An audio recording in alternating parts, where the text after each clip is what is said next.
Good morning. It's my potato patch today, and we've been doing some neat things with it.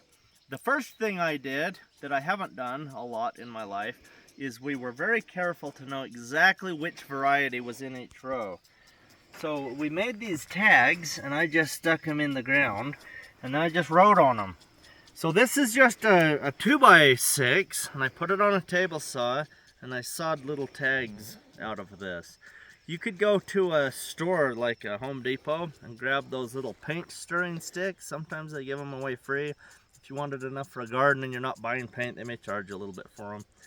But I like to write on them just with a normal number 2 pencil, because the number 2 pencil lead will not fade off of these guys. If you use a magic marker, even a permanent marker, they fade in the hot sun.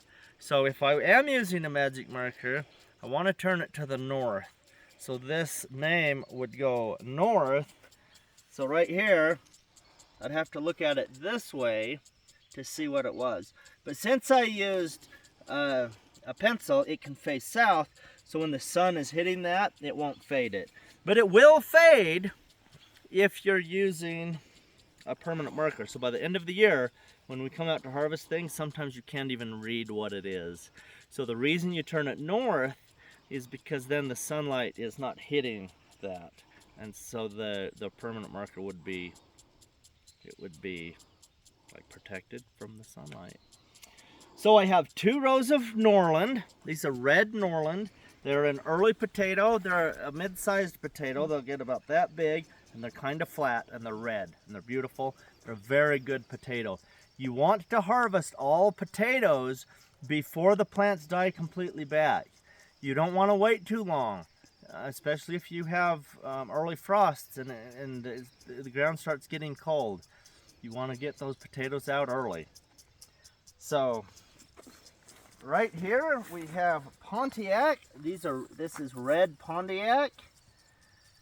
And so I did 2 rows of those. Those are a medium-sized potato, about that big. They can get, I've had them as big as a softball, which seems big, but they're not the giant restaurant quality potatoes. But these red Pontiacs, they're not flattened, they're round. And so they're a beautiful big potato. The Norland and the Pontiac are both white fleshed on the inside with a red skin. And as we move up to this one, we have Sunrise Gold. So I have 1 row of Sunrise Gold. These are a brown skinned potato with yellow flesh. And these have superior qualities for storage, so they will last a long time in your root cellar. When we took these out and planted these seeds this year, the little tops, the little spikes on them, the little eyes coming out, were only maybe 1/4 of an inch tall, and the potato was still real firm, so they last a long time. Where the red Norland and the red Pontiac, those ones were soft and squishy, and the eyes were growing really long. Kind of had Medusa growth going off. Yeah, Medusa. Now this one is Valerie. This is a red potato, red-skinned potato with a yellow flesh. This is one of my favorite ones. It has superior quality for storage, and it's a nice potato. So the Valerie, they're a smaller potato. The biggest ones get maybe something like that. And Sunrise Gold, some of those were pretty big, and most of them were kind of a mid-sized potato. Then if we come up here, we have Burbank. So this Burbank row, this is the normal Idaho potato. This was developed by Luther Burbank. He was one of the greatest plant breeders of our time. He's been dead for a while, but there's a lot of fruits, apricots, apples, cherries. There's a lot of fruit that Luther Burbank bred. He developed the strains. In fact, there may be hundreds of varieties of fruits and vegetables that Luther Burbank developed over his lifetime, which is interesting because he just loved his garden. He wasn't a PhD type of research guy in university. He just loved farming. He was just out there making it happen And he worked closely with Stark Brothers Nursery in Missouri, and they took the things he developed and they propagated them and sold them commercially. But Luther Burbank did develop this Idaho potato, so when you go and you eat French fries at a fast food place, you can thank Luther Burbank, because that is the variety that is being grown. These are a large potato. They're not an early potato. They take a long time to grow. I don't know that I'm going to raise Burbanks again here. I've grown them for 3 years now. This will be the 3rd year. And they just haven't done as good as some of the other varieties in our climate. But this is the last test this year to see if I'm going to keep growing Burbanks. I think there's superior varieties in our climate. But they are a brown-skinned potato with white flesh. And then we come to ambrosia. And these are a small potato. They're considered a fingerling, so they're long and skinny. They look like trolls' fingers, if you can imagine what that is. I don't even know what that means. But they're these beautiful little potatoes, and they are a beautiful ambrosia, which I call red or pink on the inside. And so we have a complete row of those, and we're excited about them. And then we have another variety here. This is only a quarter of a row right here. But this is Irish cobbler. And the Irish cobbler potato, it's an old-fashioned potato, and I don't know a thing about it. One of my customers brought me he ordered them from Garney's Garden Center, the online catalog thing. And he just said, here's an old variety I used to like. Can you grow them for me? So, sure. So I'm doing a test here on Irish cobbler potato. We're hoping they turn out well. So the potatoes are blooming. Let's just look at some of the flowers on the potato. So here's a flower right here. So this is pretty exciting. I'll just put my hand here so you can compare, so you can kind of see the size of the flowers. So they're a cute little attractive flower here on these potatoes, and the different varieties of potatoes will have different colors, shapes, and sizes of flowers. What kind of color variations have you seen? Well, these are going to have purple flowers, this ambrosia.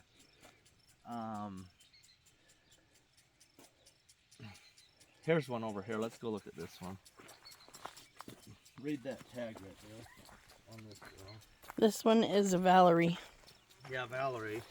So Valerie, here's a pic here. Get a Oh, close look up. at that. It's almost like a lavender. Yeah, so this one's that's different. Pretty. Pretty. So yeah, I mean, I've never seen a scarlet red flower or anything. Seems like I've seen pink. Yeah. Pink and yellow and white, and now lavender. So we have these, we've got these guys hilled up now. So we brought the cultivator through here, pulling with the tractor. There's already a video out about that. You already saw that. And it pushed the dirt up. And then we came through a week later with the hose, and we just hoed from down here. We've just grabbed the dirt and pulled it up around the base of the plant. Just like this, except we were using a hoe instead of my hand. And what that did is it pushed the dirt. You want to get a close up here? Yep. It pushed the dirt right around, just right around the base. See how there's all this loose dirt that's on here? Because as the potatoes grow, they're going to start swelling under the ground. And if they swell up a lot, then what happens is they start to see light because they swell out of the ground. And I don't know that we're going to even see a potato here. These plants are still young. But there are little potatoes down in there on these little stems. These are the stems that will form the potatoes. Produce potatoes, or they could even be more leaf stems in here. Okay, see this big fat stem here? I see that. I'm pretty sure that that's the type of stem that produces a potato on the end of it. So I'm trying to be gentle with nice to it. But anyway, I don't see one there or there. But anyway, hopefully there's a potato in here somewhere. My purpose here is not to dig down and actually find a potato yet, because the plants are young. and I don't think they're really producing that much here in this field. And you can kind of see the top of this plant. We have there's one flower bud here that's just about to open. It fell off, but you can see the flower buds on top here. And when they're at this stage, that's about the same time when the potatoes form underground is when the flower buds are happening on top. Now this variety here, this is more white. Here's one that is in full bloom right there. So they're just starting to bloom. As we look up this row, you can look up there and you can see a few white flowers just starting to come out. In another week or two, there will be a lot more flowers coming out. One more detail about this, these potatoes. Right after we got done hilling them up, we came in and we planted just a cover crop mix in the middle. So to the untrained eye, it looks like lots of weeds in here, but it's on purpose. So we have turnips, daikon radishes, hairy vetch, and there were some other kinds of mustards in it too that we put in here. So that it was fun to just get some other things growing in here. And you do that for the same reason you do it in the greenhouse, correct? To give you that diversity. Yeah. We just want a diversity of all kinds of different plants growing. Instead of a monocrop, we want a diverse crop. It's a little harder to do with certain cultivation techniques, because if we come in here into the potato patch and we already have a cover crop going when we need to hill it, it kills the cover crop to hill it. So I wait until once they're hilled, and then we can put the crop in the middle. But as we look up the rows here, you can see how the canopy is starting to close in. Let's just walk up here for a second. We're going to get hit by the sprinkler, but see right here it's about 2 inches from the tip of this leaf to the tip of that one. So this canopy is closing in. And it may close in so much that this cover crop hardly grows at all if it gets really shaded. But this variety right here, it's a little bit different. The growth habit of this one, what is this one? This would be one of the Pontiac grows. Yes. See how it's growing much taller and more narrow than some of the other varieties. Like this one, I forgot what this one is, would have to read the tag. But this one is lower. I think that's Valerie. And it's very wide right here. So the varieties grow differently.